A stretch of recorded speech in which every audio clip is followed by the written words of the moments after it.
नमस्कार, मैं हूं श्वेता झा। आप देख रहे हैं 7 बजे 7 सवाल। ईडी एक्शन से 3 राज्यों में सियासी सरगर्मी बढ़ गई है। वहीं पर आपको बता दें कि दिल्ली, झारखंड और उत्तराखंड के नेता ईडी के रडार पर हैं। आपको बता दें कि दिल्ली में आम आदमी पार्टी के नेता ईडी के रडार पर हैं। कल ईडी ने मुख्यमंत्री अरविंद केजरीवाल के निजी सचिव विभव और राज्यसभा सांसद एनडी गुप्ता के ठिकानों पर छापेमारी की थी। वहीं आज ईडी के 5 समन जारी करने के बाद भी केजरीवाल के ईडी के सामने पेश नहीं होने के मुद्दे पर कोर्ट ने अपना फैसला सुनाया। उत्तराखंड में यूनिफॉर्म सिविल कोड जैसे महत्वपूर्ण मुद्दे पर चल रहे बहस के बीच ही कांग्रेस के वरिष्ठ नेता हरक सिंह रावत के घर ईडी की छापेमारी से उत्तराखंड का सियासी माहौल गर्मा गया है। वहीं झारखंड में आज भी हेमंत सोरेन को राहत नहीं मिल रही है। इन सभी मुद्दों पर हम सवाल करेंगे, लेकिन सबसे पहले बात दिल्ली की करेंगे। दिल्ली के मुख्यमंत्री अरविंद केजरीवाल की मुश्किलें बढ़ गई हैं। ईडी के समन को नजरअंदाज करना केजरीवाल को भारी पड़ सकता है। हमारा पहला सवाल इसी से जुड़ा हुआ है। हमारा सवाल है कि कोर्ट का फैसला अरविंद केजरीवाल के सियासी भविष्य के लिए कितना अहम है। जी हां, कोर्ट ने केजरीवाल को 17 फरवरी को पेश होने के लिए समन जारी किया। अदालत के फैसले के बाद केजरीवाल के पास 2 ही विकल्प होंगे। या तो उन्हें इस आदेश को ऊपरी अदालतों में चुनौती देनी पड़ेगी या फिर उन्हें कोर्ट में हाजिर होना पड़ेगा।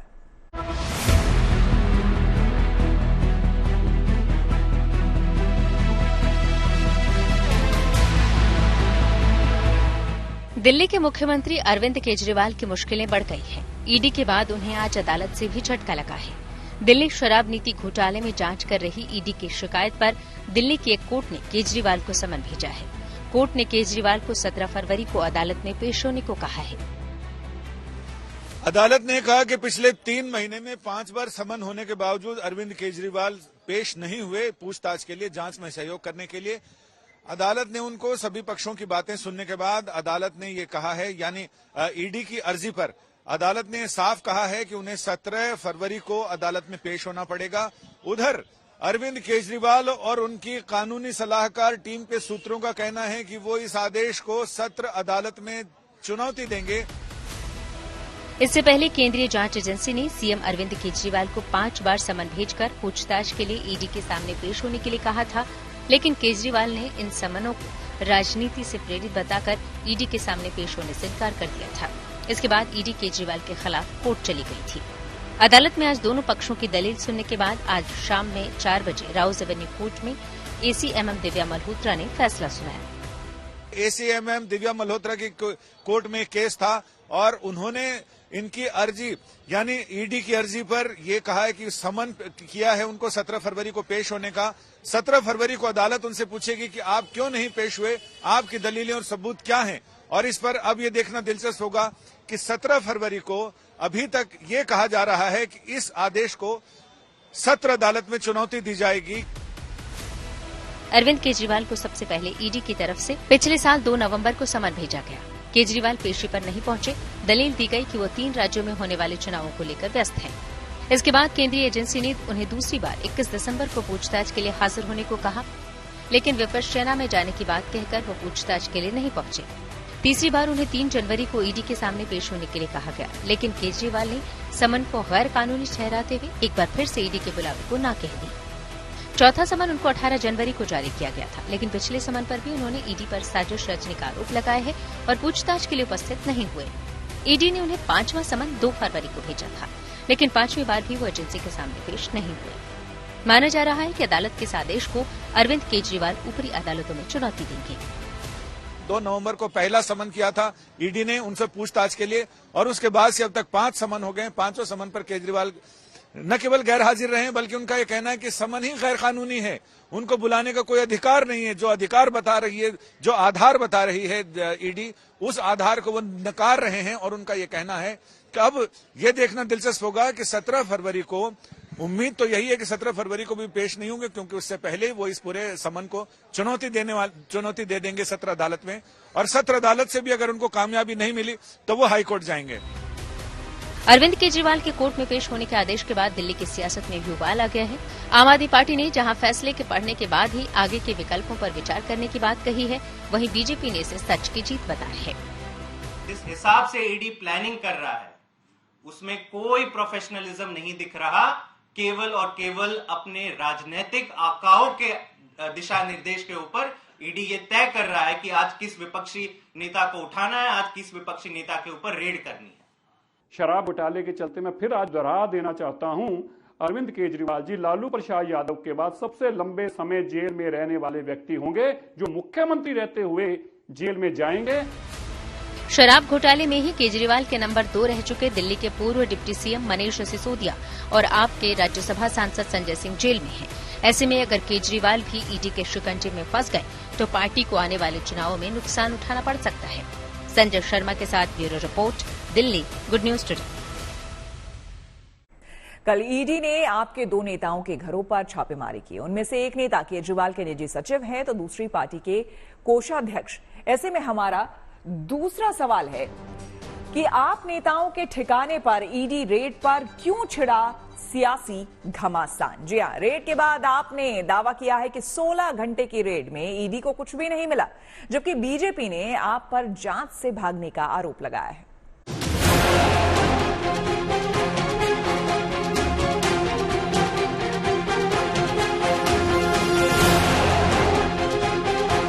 दिल्ली में शराब घोटाले की तह तक पहुंचने की कोशिश में जुटी ईडी की टीम लगातार एक्शन में है। एक तरफ वो दिल्ली के मुख्यमंत्री अरविंद केजरीवाल को जांच में शामिल होने के लिए बार बार समन भेज रही है, वहीं दूसरी तरफ अब जांच की आंच मुख्यमंत्री के करीबियों तक पहुंच गई है।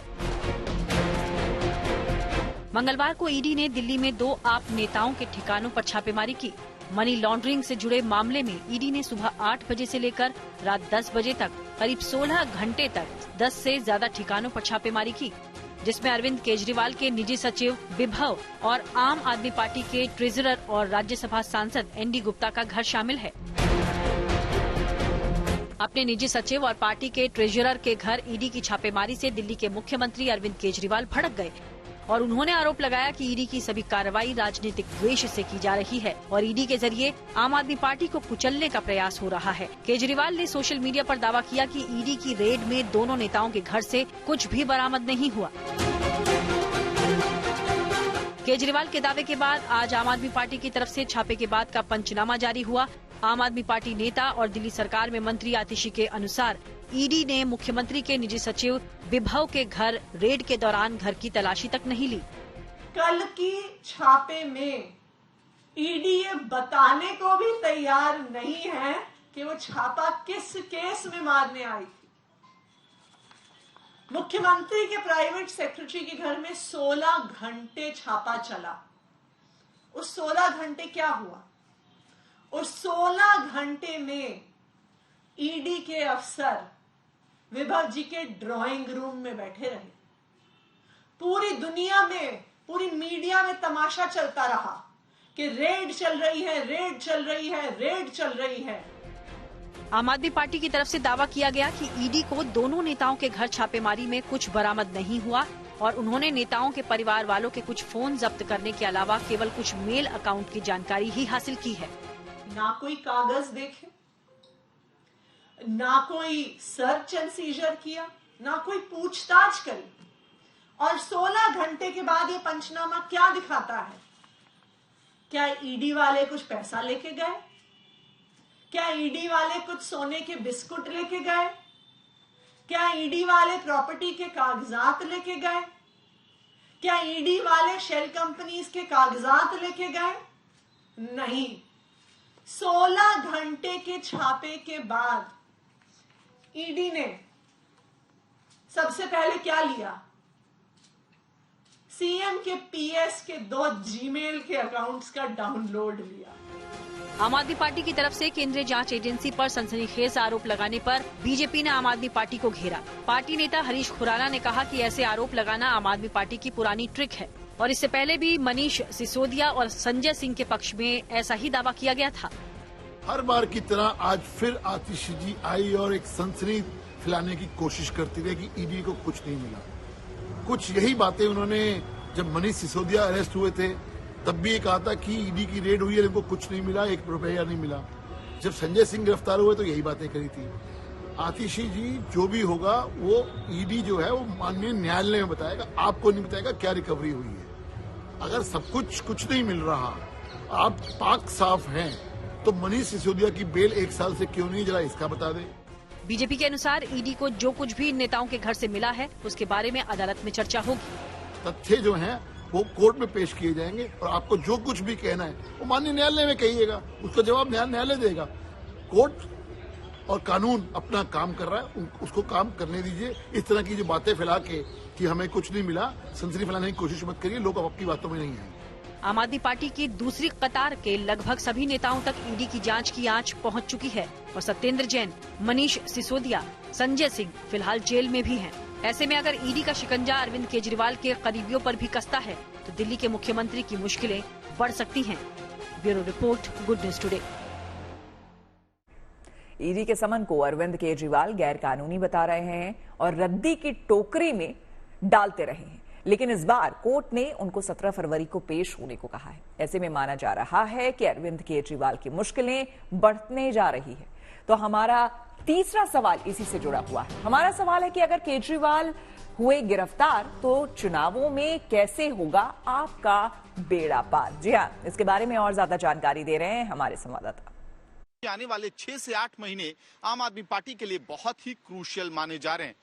लोकसभा चुनावों में कुछ ही महीने रह गए हैं और आम आदमी पार्टी को अरविंद केजरीवाल की जरूरत न केवल दिल्ली में पड़ेगी बल्कि वो सबसे बड़े स्टार प्रचारक भी हैं पार्टी के, इस लिहाज से उनकी जरूरत पंजाब से लेकर गुजरात और गोवा में भी आम आदमी पार्टी को पड़ेगी। इसके साथ साथ लोकसभा चुनावों के कुछ ही महीने बाद दिल्ली के विधानसभा चुनावों की रणभूमि तैयार हो जाएगी। फरवरी 2025 में चुनाव होने हैं, लेकिन अगर अरविंद केजरीवाल की गिरफ्तारी हो जाती है तो ऐसे में आम आदमी पार्टी के लिए मुश्किलें और भी ज्यादा बढ़ जाएंगी, क्योंकि पहले से ही कई सारे वरिष्ठ नेता, चाहे वो मनीष सिसोदिया हो, संजय सिंह हो, सत्येंद्र जैन हो, एजेंसियों के रडार पर है। मनीष सिसोदिया, संजय सिंह बेल पर बाहर भी नहीं आए हैं। तो ऐसे में पार्टी के संयोजक की अगर गिरफ्तारी हो जाती है तो स्थिति गंभीर हो जाएगी और सवाल और भी ज्यादा बड़ा हो जाएगा कि आम आदमी पार्टी का बेड़ा पार कैसे लगेगा। झारखंड, बिहार और दिल्ली के बाद अब ईडी की धमक उत्तराखंड में भी सुनाई दे रही है। यूसीसी जैसे अहम बिल पर चर्चा के बीच ही उत्तराखंड कांग्रेस के कद्दावर नेता हरक सिंह रावत ईडी के रडार पर आ गए हैं। हमारा चौथा सवाल इसी से जुड़ा हुआ है और हमारा चौथा सवाल है कि उत्तराखंड में कांग्रेस नेता के ठिकाने पर ईडी रेड से क्यों मचा है हड़कंप। हरक सिंह के साथ साथ उत्तराखंड के कुछ आईएफएस अधिकारियों के घर भी ईडी ने रेड की है। मामला फॉरेस्ट लैंड से जुड़ा बताया जा रहा है।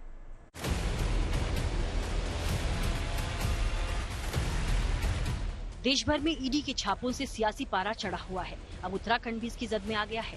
देहरादून में राज्य के पूर्व कैबिनेट मंत्री और कांग्रेस के कद्दावर नेता हरक सिंह रावत के घर पर आज ईडी ने छापेमारी की।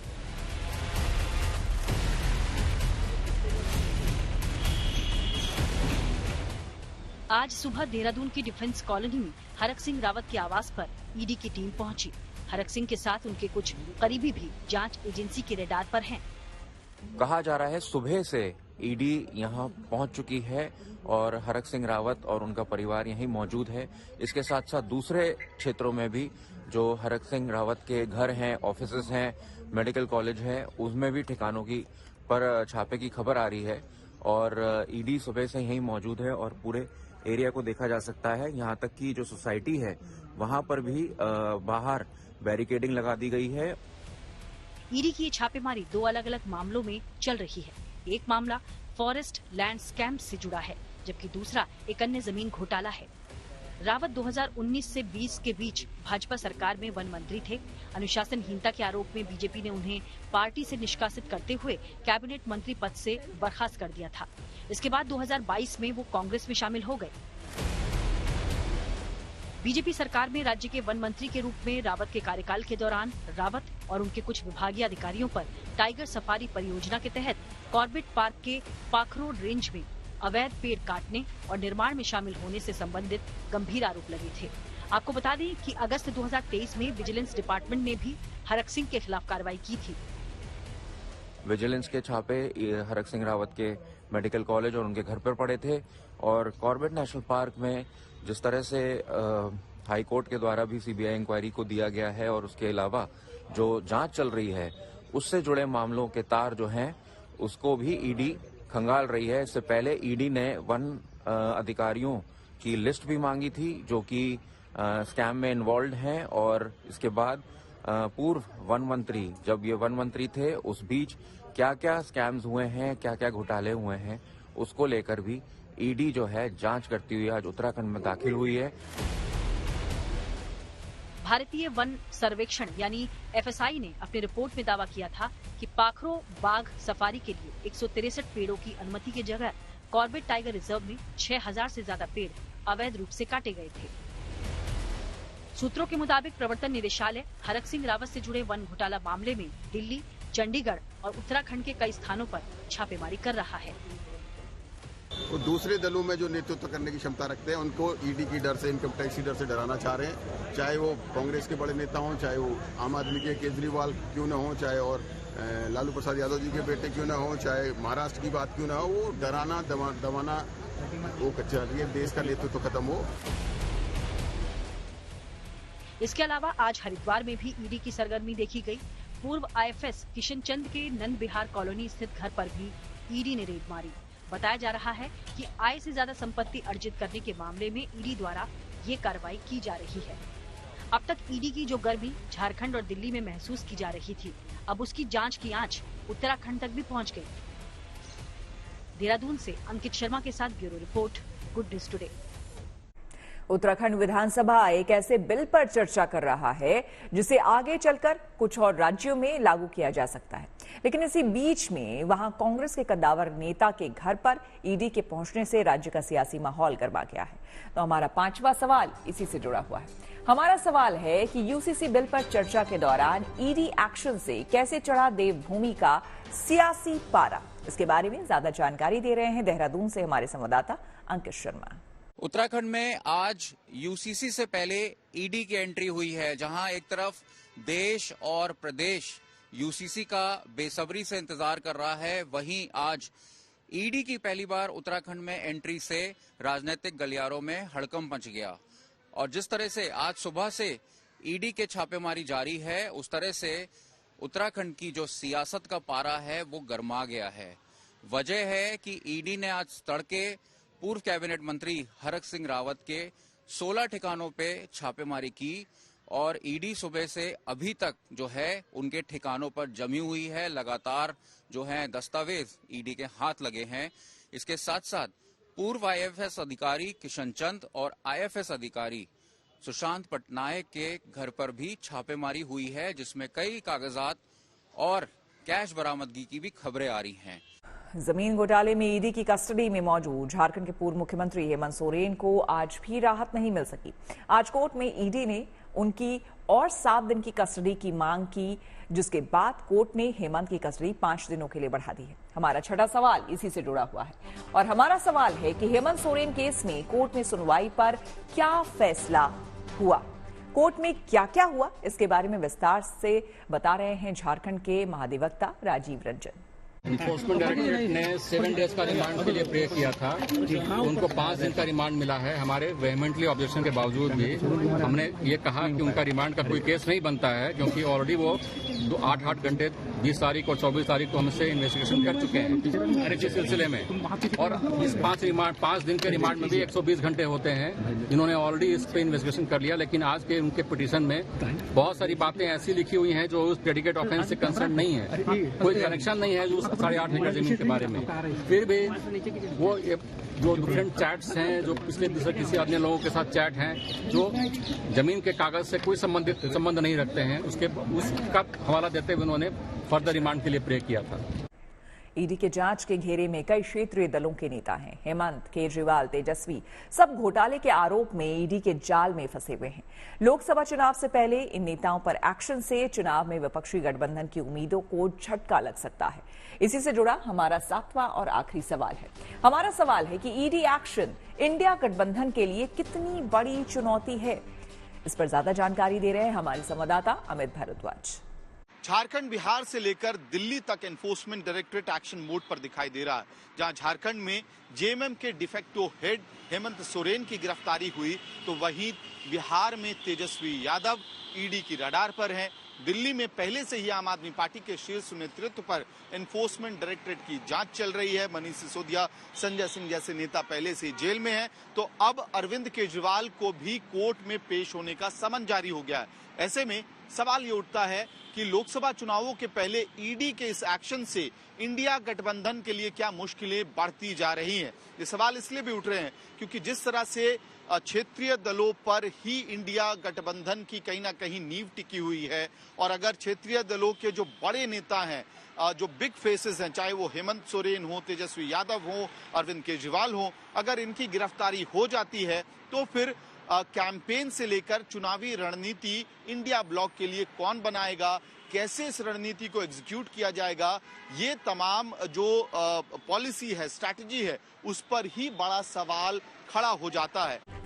इसी के साथ 7 बजे 7 सवाल में मेरी यानी श्वेता झा के साथ फिलहाल इतना ही। देश दुनिया की तमाम पॉजिटिव खबरों के लिए देखते रहिए गुड न्यूज टुडे।